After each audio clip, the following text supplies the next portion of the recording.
yaitu steril, membela citra buruk. Gambar yang buruk itu adalah salinan bergerak. Kualitasnya jelek, resolusinya di bawah standar. Saat dipercepat, kualitasnya memburuk. Itu adalah bayangan gambar, pratinjau, gambar bini, ide yang keliru, gambar keliling yang didistribusi secara gratis, diperas melalui koneksi digital yang lambat, dikompresi, direproduksi, dirobek, diremix, serta disalin dan ditempel ke saluran distribusi lain. Citra berkualitas rendah adalah kain lusuh atau sobekan sebuah AVI atau JPEG. Kaum proletar rendahan dalam masyarakat kelas penampilan yang diberi peringkat dan dinilai berdasarkan resolusinya. Citra berkualitas rendah telah diunggah, diunduh, dibagikan, diformat ulang, dan diedit ulang. Ini mengubah kualitas jadi aksesibilitas, nilai pameran jadi nilai kultus, film jadi klip, kontemplasi menjadi gangguan. Citra tersebut dibebaskan dari brankas bioskop dan arsip dan didorong ke dalam ketidakpastian digital dengan mengorbankan substansinya sendiri. Citra berkualitas rendah cenderung ke arah abstraksi. Ia adalah ide visual dalam proses pembentukannya. Citra buruk tersebut merupakan generasi kelima yang ilegal, gambar asli yang terdistorsi. Silsilahnya meragukan, nama filenya sengaja salah ijaz. Seringkali gambar ini melanggar warisan budaya, budaya nasional, atau bahkan hak cipta.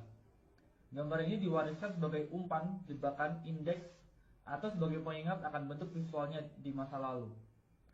Gambar ini mengejek janji-janji teknologi digital. Tidak hanya seringkali terdegradasi hingga hanya menjadi buram yang terburu-buru. Bahkan orang pun ragu apakah gambar ini masih bisa disebut gambar sama sekali. Hanya teknologi digital yang mampu menghasilkan gambar yang begitu buruk seperti ini. Gambar yang buruk adalah hal yang lazim di zaman sekarang. Gambar-gambar yang terbuang dari layar, puing-puing produksi audiovisual, sampah yang terdampar di pantai ekonomi digital. Mereka menjadi saksi atas dislokasi, transfer, dan permintaan gambar yang penuh kekerasan. Percepatan dan peredarannya dalam siklus ganas kapitalisme audiovisual. Gambar-gambar yang buruk diseret ke seluruh dunia sebagai komoditas atau perwujudannya, sebagai hadiah atau sebagai anugerah. Mereka menyebarkan kesenangan atau ancaman kematian, teori konspirasi atau bajakan, perlawanan atau kebodohan. Gambar-gambar yang buruk menunjukkan hal yang langka, yang jelas, dan yang tak terbayangkan, yaitu jika kita masih mampu menguraikannya. 1. Resolusi rendah. Dalam salah satu film Woody Allen, karakter utamanya tampak buram. Ini bukan masalah teknis, melainkan semacam penyakit yang menyimpannya. Citranya selalu kabur. Karena karakter Allen adalah seorang aktor, ini menjadi masalah besar. Ia tidak dapat menemukan pekerjaan. Kurangnya kejelasan citranya berubah menjadi masalah misteri. Kejernihan diidentifikasi sebagai posisi kelas, posisi yang nyaman dan istimewa. Sementara keburaman menunjukkan nilai seseorang sebagai sebuah citra. Namun, hierarki gambar kontemporer tidak hanya didasarkan pada ketajaman, tetapi juga dan terutama pada resolusi. Lihat saja toko elektronik manapun dan sistem ini, yang dijelaskan oleh Harun Faroqi dalam sebuah wawancaranya yang penting tahun 2007 menjadi sangat jelas. Dalam masyarakat gambar, peran sebagai toko unggulan. Di toko unggulan, sinema mengambil produk-produk kelas atas dipasarkan dalam lingkungan yang mewah. Turunan yang lebih terjangkau dari gambar yang sama beredar sebagai DVD, di televisi siaran atau daring, sebagai bentuk yang berkualitas buruk. Jelas, gambar beresolusi tinggi terlihat lebih cemerlang dan mengesankan, lebih mimikri dan magis, lebih menakutkan dan menggoda daripada gambar yang buruk. Bisa dibilang, gambar beresolusi tinggi lebih kaya. Kini, bahkan format konsumen pun semakin beradaptasi dengan selera para pencinta film dan penikmat estetika yang bersikeras menggunakan film 35 mm sebagai jaminan visualitas yang murni. Penekanan pada film analog sebagai satu-satunya media yang penting secara visual bergema di seluruh wacana tentang sinema, hampir tanpa mempedulikan nuansa ideologisnya. Tidak pernah menjadi masalah bahwa ekonomi produksi film kelas atas ini dan masih berakar kuat dalam sistem budaya nasional, produksi studio kapitalis, kultus kejeniusan yang sebagian besar laki-laki dan versi asli dan karenanya seringkali konservatif dalam struktur dasarnya. Resolusi diagungkan seolah-olah ketiadaannya sama dengan pengibirian sang pengarang. Pemujaan terhadap ukuran film mendominasi bahkan produksi film independen. Citra yang kaya tersebut menciptakan hierarki tersendiri dengan teknologi baru yang menawarkan semakin banyak kemungkinan untuk secara kreatif merusak citra tersebut. 2. Kebangkitan sebagai gambaran yang buruk. Namun, bersikeras pada penggunaan gambar yang kaya juga memiliki konsekuensi yang lebih serius. Seorang pembicara dalam konferensi esai film baru-baru ini menolak untuk menampilkan cuplikan dari karya Humphrey Jennings karena tidak tersedia proyektor film yang memadai.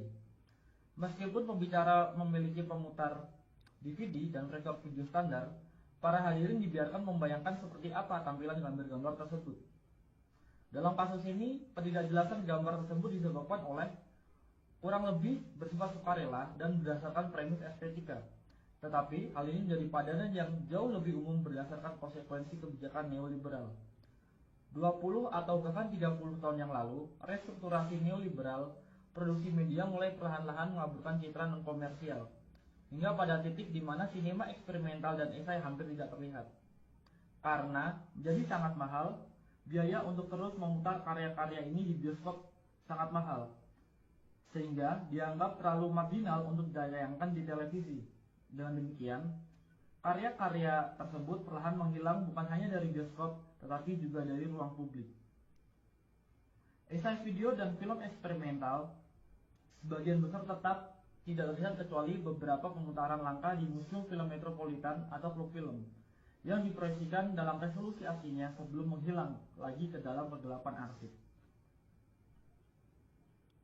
Perkembangan ini tentu saja terkait dengan radikalisasi neoliberal dari konsep budaya sebagai komoditas, komersialisasi sinema, penyebarannya ke bioskop multiplex, dan marginalisasi pembuat film independen.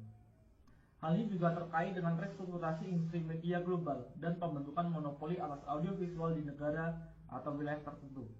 Dengan cara ini, materi visual yang resisten atau non-konformis menghilang dari permukaan ke dalam ruang bawah tanah berupa arsip dan koleksi alternatif yang hanya dipertahankan oleh jaringan organisasi dan individu yang berkomitmen yang akan mengedarkan selingan VHS bajakan di antara mereka sendiri.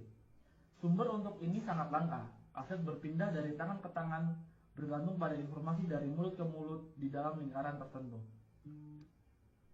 Dari teman dan kolega.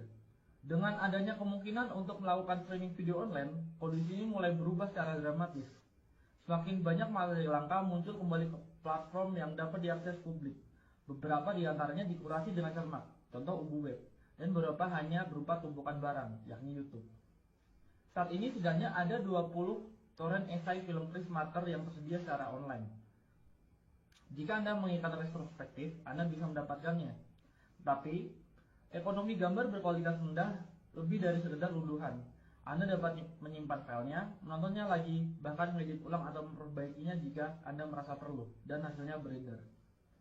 File AVI buram dari karya-karya agung yang hampir terlupakan dipertukarkan di platform P2P semi rahasia.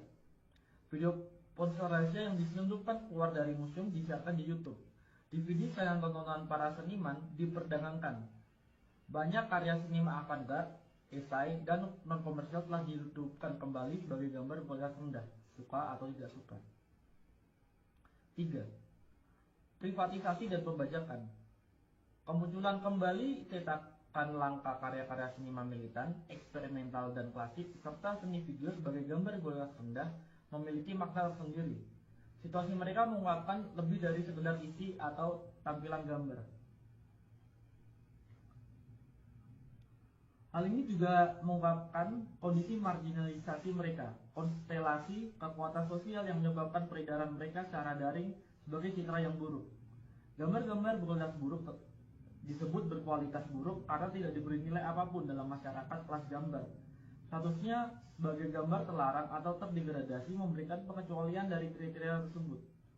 Kurangnya resolusi pada gambar-gambar tersebut membuktikan bahwa gambar-gambar itu telah dirampas dan dipindahkan. Jelas, Kondisi ini tidak hanya terkait dengan restrukturasi neoliberal produksi media dan teknologi digital, tetapi juga berkaitan dengan restrukturasi pasca sosialis dan pasca kolonial negara-negara bangsa, budaya mereka, dan arsip mereka. Sementara beberapa negara bangsa dibongkar atau runtuh, budaya dan tradisi baru diciptakan, dan sejarah baru dibangun. Hal ini jelas juga mempengaruhi arsip film dalam banyak kasus.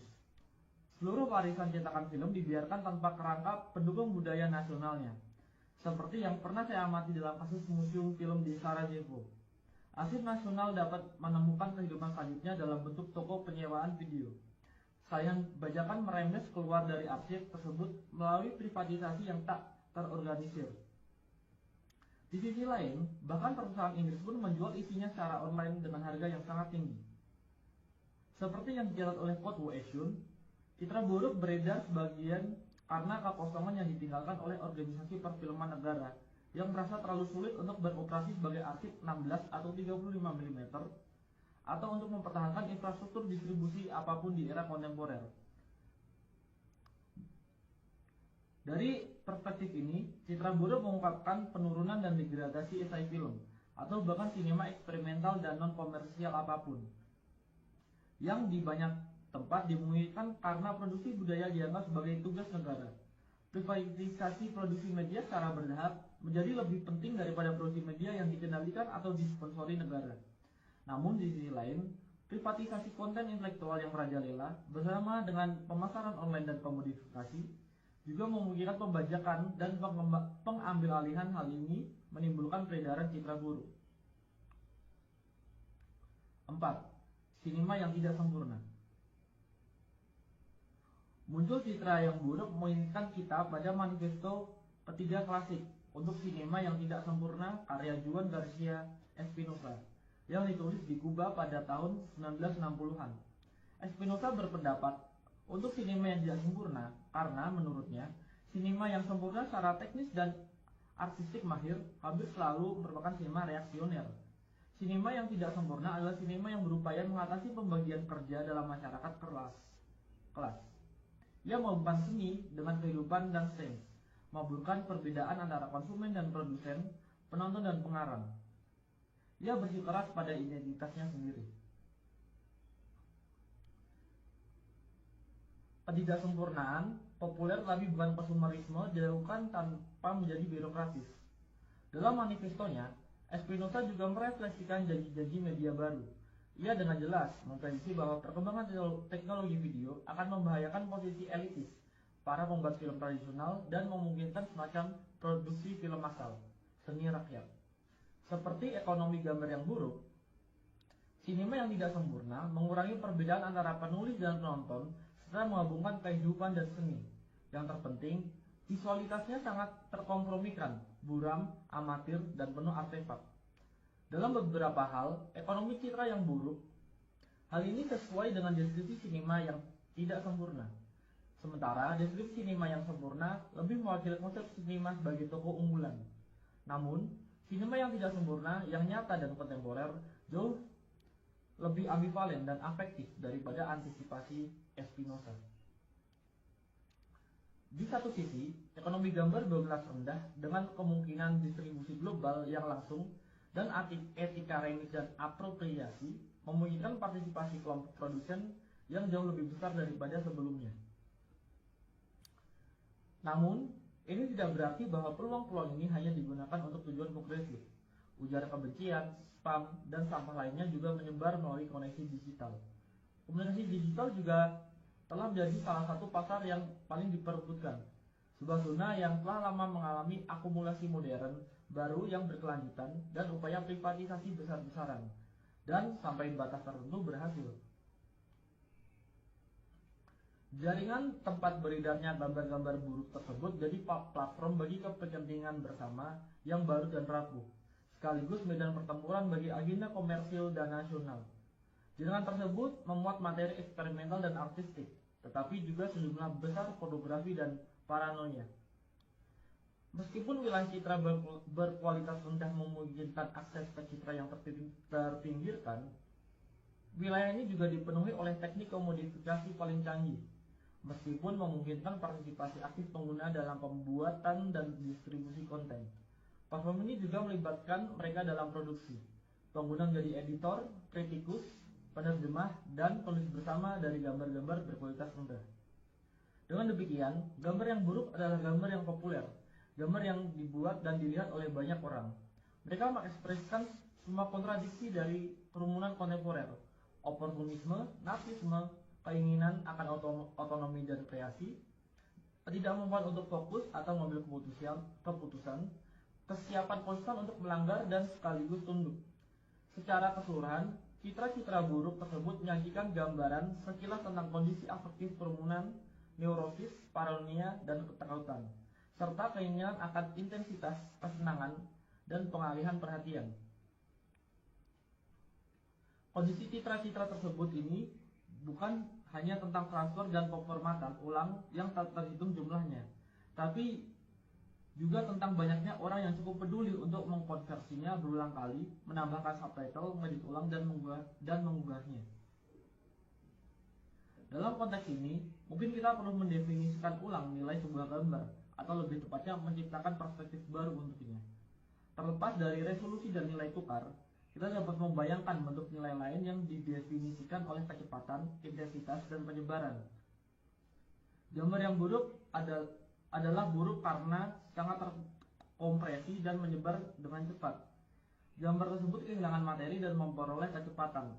Tetapi gambar tersebut juga mengekspresikan kondisi dematerialisasi yang tidak hanya dimiliki oleh warisan seni konseptual, tetapi terutama oleh mode produksi semiotik kapital, seperti yang dijelaskan oleh Felix Guattari, mendukung penciptaan dan penyebaran paket data yang ringkas dan fleksibel yang sangat diintegrasikan ke dalam kombinasi dan rangkaian yang semakin baru.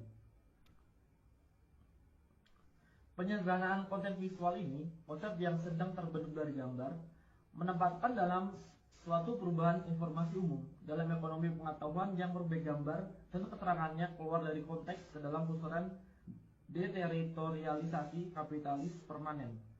Sejarah seni konseptual menggambarkan hal ini dematerialisasi objek seni, pertama-tama sebagai gerakan perlawanan terhadap nilai fetishisme visibilitas. Namun kemudian, objek seni yang telah didematerialisasi ternyata sangat cocok dengan semiotisasi kapital. Dan dengan demikian, dengan arti tertentu, pergeseran konseptual citra buruk.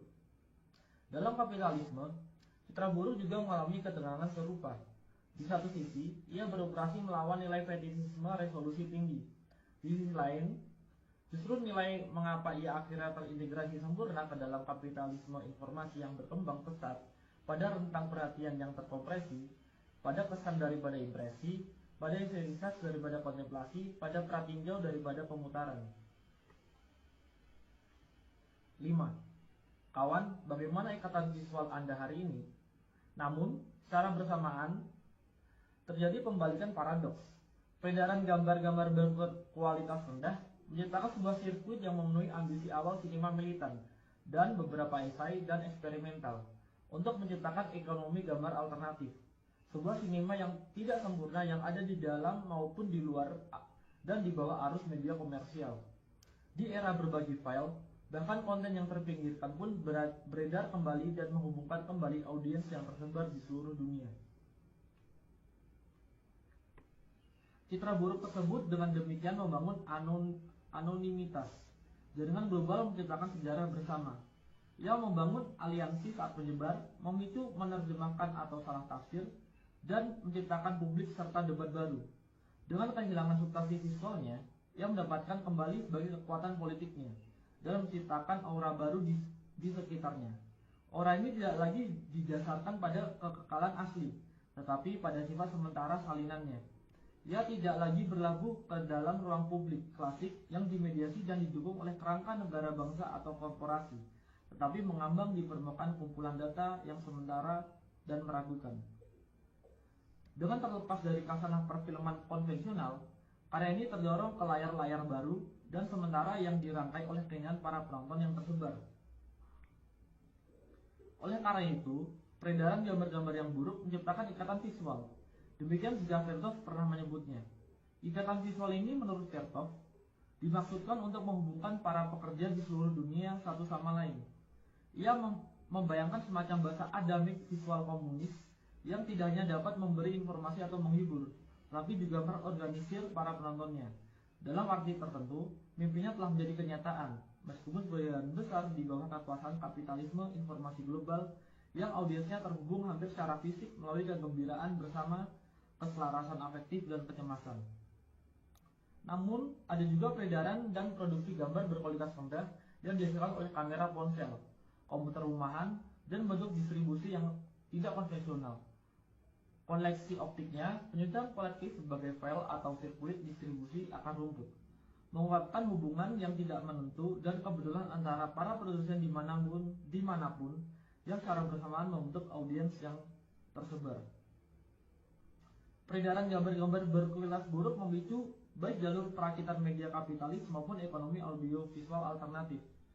Selain banyak kebingungan dan penyeranan, hal ini juga berpotensi menciptakan gerakan pemikiran dan pengaruh yang mengganggu. Peredaran gambar berkualitas rendah dengan demikian memulai babak lain dalam dianologi histori sirkuit informasi non-konformis, ikatan visual verto.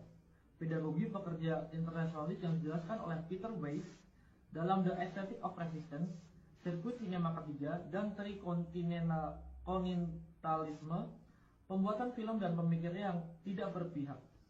Gambar berkualitas rendah, betapapun ambivalennya statusnya, dengan demikian mengambil tempat dalam dianologi pamflet yang disalin karbon, film agitprop kereta api, majalah video bawah tanah, dan materi non-konformis lainnya, yang secara estetika sering menggunakan materi berkualitas rendah. Selain itu, hal ini juga mengaktualisasikan kembali banyak gagasan historis yang terkait dengan sirkuit-sirkuit ini, antara lain gagasan Veslos tentang ikatan visual. Bayangkan seseorang di masa lalu dengan baret bertanya kepada Anda, "Kawan, apa ikatan visual Anda hari ini?" Anda mungkin menjawab, "Ini adalah tautan ke masa kini." 6. Sekarang. Citra buruk tersebut mewujudkan nasib setelah kematian banyak mahakarya sinema dan seni video di masa lalu. Karya-karya tersebut telah diusir dari surga terlindungi yang tampaknya pernah menjadi milik sinema. Setelah dikeluarkannya dari arena budaya nasional yang terlindungi dan seringkali proteksionis, dibuang dari peredaran komersial, karya-karya ini menjadi pengembara di tanah tak bertuan digital, terus-menerus mengubah resolusi dan formatnya, kecepatan dan medianya, bahkan terkadang kehilangan nama dan kredit di sepanjang jalan. Sekarang banyak dari karya-karya ini kembali sebagai gambar yang buruk, saya akui. Tentu saja orang bisa berpendapat bahwa ini bukanlah yang asli, tetapi kemudian, tolong siapapun, tunjukkan kepada saya yang asli. Citra buruk tersebut bukan lagi tentang hal yang sebenarnya yang asli dan orisinal. Sebaliknya, ini tentang kondisi eksistensinya yang nyata, tentang sirkulasi kerumunan, penyebaran digital, temporalitas yang terpecah-pecah dan fleksibel. Ini tentang pembangkangan dan mengappropriation, sama seperti tentang konformisme dan eksploitasi. Singkatnya, ini tentang realitas.